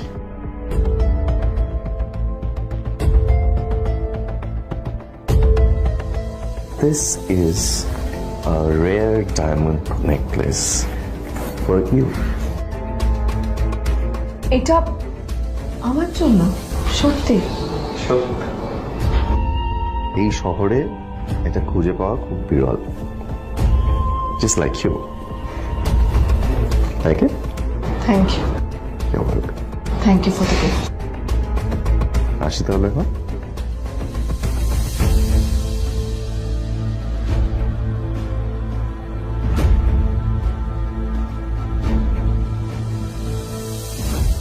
আদ্রিতা, আমি আজ পর্যন্ত তোমাকে কোনো রকম উপদেশ দিইনি, কিন্তু আজ আমি তোমাকে বলতে বাধ্য হচ্ছি। এই যে এই লোকটা তোমাকে শুধুমাত্র ইমপ্রেস করার জন্য একটা নকল সস্তার হীরের গয়না দিয়ে গেছে। এরকম একটা লোকের সাথে তোমার মেশা উচিত না। ভবিষ্যতে কিন্তু তুমি বিপদে পড়বে। আদ্রিতা, আমি তোমাকে কথা দিচ্ছি, আমি তোমার জন্য আসল রেয়ার একটা হীরের গয়না এনে দেবো, এর চেয়েও দামি, এর চেয়ে অনেক অনেক বেশি দামি। তার জন্য আমাকে যাই করতে হোক না কেন, আমি তোমাকে একদিন ঠিক এনে দেবো তোমাকে। তাদের বিয়ে হয়েছে 2.5 বছর। এর মধ্যে প্রথমবার তার মনে হলো নীল তার জন্য লড়াই করছে। নীলের এই রূপটা দেখে আদ্রিতা চমকে গেল। আজ প্রথমবারের মতো আদ্রিতার মনে প্রশ্ন এলো, নীলকে নিজের থেকে দূরে সরিয়ে রেখে আমি কি কোনো ভুল করছি? না না, এটা আমি কি ভাবছি? বিজন আমার বিজনেস পার্টনার, ও আমাদের মেইন ইনভেস্টর। নীলের এই অ্যাকশনের কারণে বিজন আমার কোম্পানি থেকে ব্যাক আউট করে গেলে কি হবে? না না না না না, নীলের জন্য আমি আমার এত বছরের পরিশ্রমকে জলে দিতে পারি না। আমার নীলকে নয়, আমার বিজনকে প্রয়োজন। এইসব ভাবতে ভাবতে আদ্রিতার নীলের ওপর রাগ হতে শুরু করে। আদ্রিতার রাগ তখন চরমে উঠে যায়। আজ প্রথমবার নীল আদ্রিতার সাথে খারাপ ব্যবহার করেছে। How dare you! তোমার এত বড় সাহস! হ্যাঁ, তোমাকে কে অধিকার দেয় বলো তো যে তুমি আমারই অফিসে দাঁড়িয়ে আমাকেই এতগুলো উল্টোপাল্টা কথা তুমি শোনালে? তোমাকে এখানে আনাই আমার ভুল হয়েছে, সবচেয়ে বড় ভুল হয়েছে। এবার চুপচাপ এখান থেকে বেরিয়ে যাও, right now. Get out! Neel আদ্রিতার এই কথার কোনো উত্তর দিল না। নীল জানতো যে ও যতই কথা বাড়াবে আদ্রিতা ততই বেশি রেগে যাবে। আদ্রিতা যেন তেন ভাবে নিজের রাগ চেপে ব্যাপারটা ওখানেই শেষ করার চেষ্টা করলো, কিন্তু ও তো জানতো না যে ব্যাপারটা তখন সবে শুরু হয়েছে। কি হলো, শুনতে পাচ্ছিস না? কালা নাকি? আমারই সামনে দাঁড়িয়ে আমার কেনা গিফট নিয়ে তুই মজা করলি? কত বড় সাহস রে তোর! নিজেকে তো বিক্রি করে দিলে ওরকম একটা ডায়মন্ড নেকলেস তুই কিনতে পারবি। তোর এই গরিবের পারফিউম, সস্তা শার্ট, পায়ে একটা ফাটা চপ্পল নিয়ে নিজেকে বড় হিরো মনে করছিস? তোর নিজের কত দাম সেটা তোর নিজের জানা উচিত। Zero, big zero. সালা খরচা মাই চল।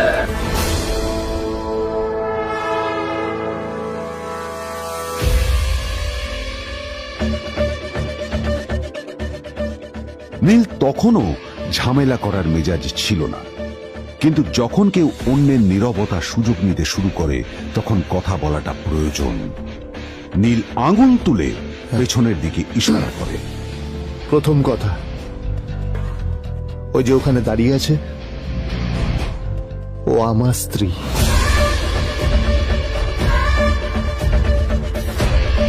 তাই আমার স্ত্রীকে তোমার নেকলেস দেওয়ার কোনো অধিকার নেই।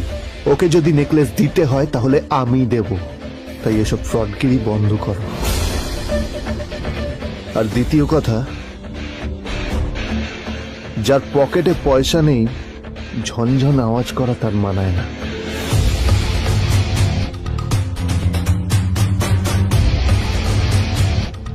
নীল বিজনকে তার সোয়াগ দেখিয়ে বেরিয়ে গেল।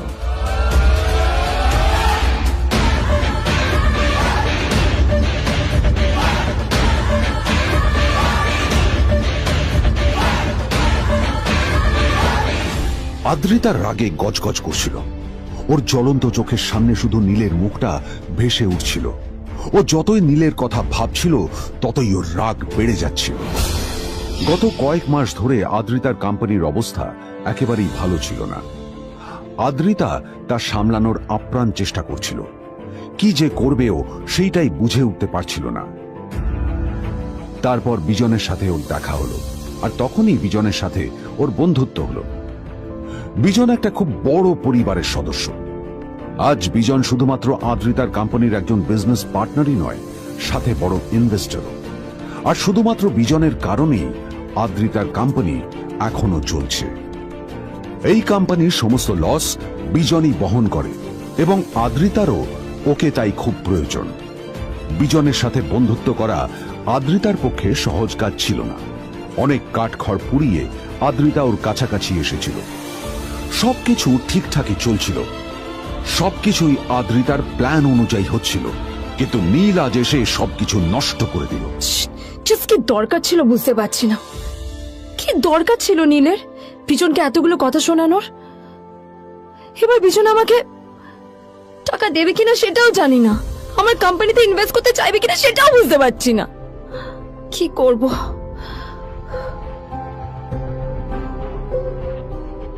এখন আদ্রিতা ওকে কিভাবে বোঝাবে? ভুল করে যদি বিজন ওর টাকা ফেরত চায় তবে আদ্রিতার কোম্পানি সেন কর্পোরেশন খুব বড় সমস্যায় পড়ে যাবে। তারপর কি হবে? সেন পরিবারের দেখভাল কে করবে? এইসব ভাবতে ভাবতে আদ্রিতা নিজের উপরেও রেগে গেল। আসলে দোষটা ওর নিজেরই। আদ্রিতা কেন নীলকে ওদের মাঝে আনতে গেল? নীলকে অফিসে নিয়ে আসারই বা কি দরকার ছিল? আর যদি সে নীলকে সাথে করে না আনতো তাহলে বিজন এখন ওর সাথেই বসে থাকতো।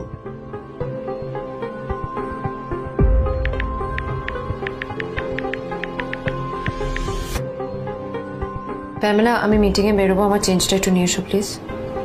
Thank you. আর অন্যদিকে সেন কর্পোরেশনের অফিস থেকে বেরিয়ে নীলের খুব ফুরফুরে লাগছিল। তখনই হঠাৎ ওর ফোনটা বেজে উঠল। ফোনটা ছিল মিস্টার রায় চৌধুরীর। তিনি ছিলেন শহরের সব থেকে বড় বিজনেসম্যান। হ্যাঁ মিস্টার রায় চৌধুরী, আমি আপনাকেই ফোন করতে যাচ্ছিলাম। আমি একজন বিশেষ লোকের সাথে তোমার একটা মিটিং ফিক্স করেছি। ওর অ্যাড্রেস আমি তোমাকে টেক্সট করে দিয়েছি। আমি চাই তুমি ওই লোকটার সাথে মিট করো। ঠিক আছে, আমি যে কোনো কারোর সাথে দেখা করতে পারি, কিন্তু তার জন্য আপনাকে আমার দুটো শর্ত মানতে হবে। প্রথমটা, আমার জন্য একটা রেয়ার হীরের নেকলেস আপনাকে জোগাড় করে আনতে হবে। আর দ্বিতীয়টা, আমি আপনাকে টেক্সট করছি, এটাও কিন্তু একই রকম জরুরি। এই দুটো কাজ আপনাকে যত তাড়াতাড়ি সম্ভব করে ফেলতে হবে আমার জন্য, ঠিক আছে? তোমার অ্যাকাউন্টে কিছু টাকা পাঠিয়েছি, কিছু জামা কাপড় কেন, যাতে তুমি ভদ্র সমাজে আসার যোগ্য হও আর তোমাকে আমি স্বামীর পরিচয় দিতে লজ্জা না পাই। তোমার কারণে আমার পরিবার লজ্জা পাবে, আমি সেটা চাই না। যখনই দেখি তখনই তুমি ভিখিরির মতো ছেঁড়া ফাটা জামা কাপড় পরে থাকো। আসলে আদ্রিতার বাড়িতে আজ ফ্যামিলি ডিনার পার্টি ছিল, আর শেষবার নীলের জন্য ওকে অনেক ঝামেলা পোহাতে হয়েছিল। মেসেজ পড়ে নীল ফোনটা নিজের পকেটে রেখে রাস্তার ধারে গিয়ে একটা ট্যাক্সি থামানোর জন্য হাত বাড়িয়ে দিল। নীল ট্যাক্সি ধরে গোল্ডেন সিটি অ্যাভিনিউর দিকে বেরিয়ে পড়ল। গোল্ডেন সিটি অ্যাভিনিউ শুধু কলকাতারই নয়, এটা ছিল সারা পশ্চিমবঙ্গের সবচেয়ে বিলাসবহুল সোসাইটিগুলোর মধ্যে একটা। আসলে এই সেই জায়গা যেখানে মিস্টার রায়চৌধুরী আজ তার জন্য গোপন মিটিং ফিক্স করেছিলেন। কিন্তু নীল কার সাথে দেখা করতে যাচ্ছে এ সম্পর্কে ওর কোনো ধারণাই ছিল না। যখন নীল সেখানে পৌঁছলো, ফুলভিলার বাগানে বসে থাকা লোকটিকে দেখে রাগে নীলের রক্ত ফুটতে শুরু করলো। নীল ওখানে না দাঁড়িয়ে বেরিয়ে গেল। তখনই হঠাৎ একটা মেসেজ এলো। আসলে আজ আদ্রিতার ফ্যামিলি গ্যাদারিং এ যাওয়ার আগে নীলকে ওর হাই স্কুলের রিইউনিয়নেও যেতে হতো। গ্র্যাজুয়েশনের পর এত বছরে এই প্রথম নীল তার কোন কলেজ বা স্কুলের রিইউনিয়নে যাচ্ছে। এতগুলো বছরে নীল তার কোনো বন্ধুর সাথেই দেখা করেনি। নীলের তার পুরনো সহপাঠীদের কথা মনে পড়তে লাগলো, যাদের সাথে ও স্কুলে মজা করত। আজ আবার ওদের সকলের সাথে নীলের দেখা হবে।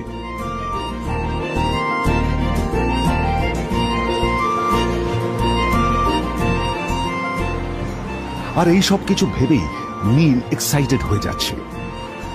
আসলে সোহিনীকে নীল তার স্কুল টাইমে পছন্দ করত।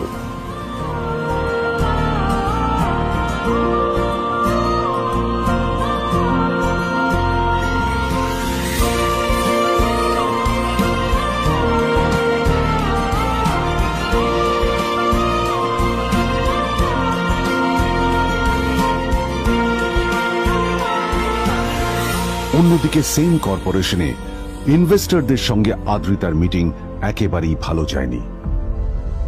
তাকে দেখে বেশ গম্ভীর মনে হচ্ছিল।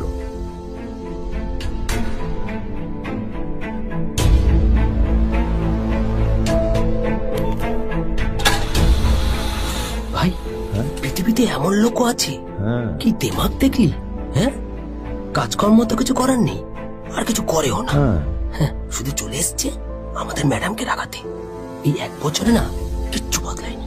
আরে আমি তো ভেবেছিলাম যে এর সাথে ম্যাডামের আর কোনো সম্পর্কই নেই, কিন্তু না, এখন যা দেখছি উল্টে ম্যাডামের মাথায় উঠে নাচছে। আমার মাঝে মাঝে মনে হয় এদের দুজনের বিয়ে কিভাবে হলো। আর বিয়ে তো অনেক পরের কথা, 2 বছর হয়ে গেল এদের এখনো ডিভোর্স হলো না। হ্যাঁ, আমার তো ভাবলে কিরকম অবাক যা লাগছে। বলেছিস।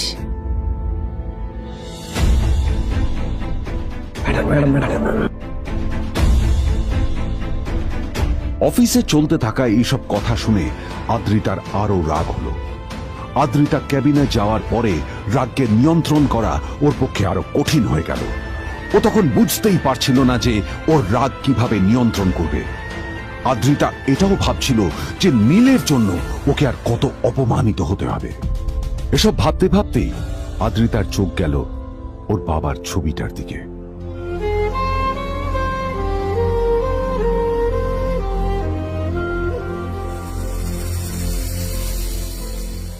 আমি তো তোমার সবচেয়ে প্রিয় মেয়ে ছিলাম বাবা, তাই তাই আমি সবসময় ভেবেছি যে তুমি আমার জন্য যাকে সিলেক্ট করবে সে সব থেকে শ্রেষ্ঠ হবে। তাই আমি নিজে থেকে কখনো কোনো রিলেশনশিপে যাইনি, আর তোমার কাছে বিয়ের কোনো শর্তও রাখিনি। কিন্তু কিন্তু তুমি না আমার সাথে কি করলে? এই গাধাটার সাথে আমাকে বিয়ে দিলে। আমার জীবনটা নষ্ট হয়ে গেল, শেষ হয়ে গেল।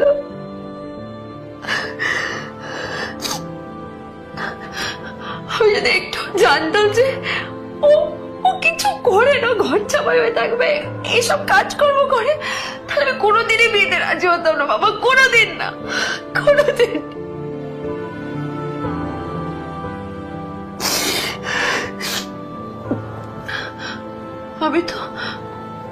আমি তো সবসময় ভাবতাম যে বাবা মারা তাদের সন্তানের ভালো চায়, কল্যাণ চায়, তাদের জন্য চিন্তা করে। কিন্তু বাবা, তুমি আমার জন্য একটু চিন্তা করোনি। তুমি শুধু তোমার শেষ কর্তব্যটুকু করতে চেয়েছিলে, শেষ ইচ্ছাটুকু রাখতে চেয়েছিলে, পালন করা হয়ে গেছে, আর আমাদের তুমি ছেড়ে চলে গেলে। তুমি আমাকে ছেড়ে চলে গেলে। অন্যদিকে নীল রিউনিয়ন পার্টির জন্য হোটেল প্রাইম স্টারের দিকে রওনা হলো। হোটেল প্রাইম স্টার ছিল শহরের সবচেয়ে দামি হোটেল। ওখানে শহরের সব বড় লোকেরা যাতায়াত করত। নীল যখনই তার পুরনো বাইকটা নিয়ে ওখানে পৌঁছলো, ওর পুরনো জামা কাপড়, পুরনো বাইক আর ওর পায়ে ছেঁড়া চপ্পল দেখে সিকিউরিটি গার্ড ওকে গেটের বাইরেই আটকে দিল। কোথায় যাচ্ছিস শালা ভিখিরি? না না দাদা, আপনি আমাকে ভুল বুঝছেন। আসলে আমাকে ইনভাইট করা হয়েছে, আমি এই হোটেলেই এসেছি। শালা মিথ্যে কথা বলার জায়গা পাস না? হ্যাঁ, মিথ্যে কথা বলার আগে নিজের চেহারাটা তো দেখতিস। এটা একটা প্রাইম হোটেল, বুঝেছিস? এখানে সব শহরের বড় বড় লোকেরা তাদের বড় বড় গাড়ি নিয়ে আসে। শালা তোর মতো একটা ভিখিরি একটা ফ্যাট প্যাটে আওয়াজ বের করা বাইক নিয়ে চলে এসেছিস, আর আমি তোকে ঢুকতে দেবো না? দাদা, আমাকে ইনভাইট করা হয়েছে। আমাকে শুনুন, চল আমাকে একবার ঢুকতে দিন আমাকে। নীল পড়ে যেতেই একটা দামি গাড়ি ওখানে এসে দাঁড়ালো। এই গাড়িটি আর অন্য কারো নয়, হোটেল প্রাইমের মালিক মিস্টার খান্নার ছিল। কি হচ্ছে কি এটা? হোটেলের গেটের সামনে এসব এসব ক্যাশ চলছে এখানে? হোটেলের বদনাম হবে না এতে? স্যার দেখুন না, এই যে ভিখিরিটা হোটেলে ঢুকতে যাচ্ছে, আমি বারণ করছি, শুনছে না স্যার? Shut up! আপনি কি করতে আছেন? কে কি হচ্ছে দেখি দেখি কে? মিস্টার খান্না তার চশমা খুলে নীলের দিকে দেখলেন, আর ওনার মুখটা হাঁ হয়ে গেল।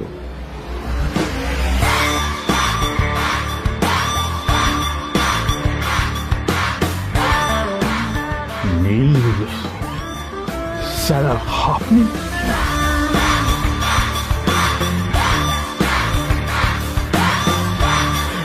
Extremely sorry sir sir sir আপনি একটা ইনফর্ম করেননি কেন আমাকে? আপনি আসবেন জানলে তো আমি নিজে রিসিভ করতে আসতাম আপনাকে। ছি ছি ছি ছি ছি ছি। ঠিক আছে, আপনি ব্যস্ত হবেন না প্লিজ। জানোইনি কে? নিজের বসকে এভাবে একজন ভিখারিকে হাতে পায়ে ধরতে দেখে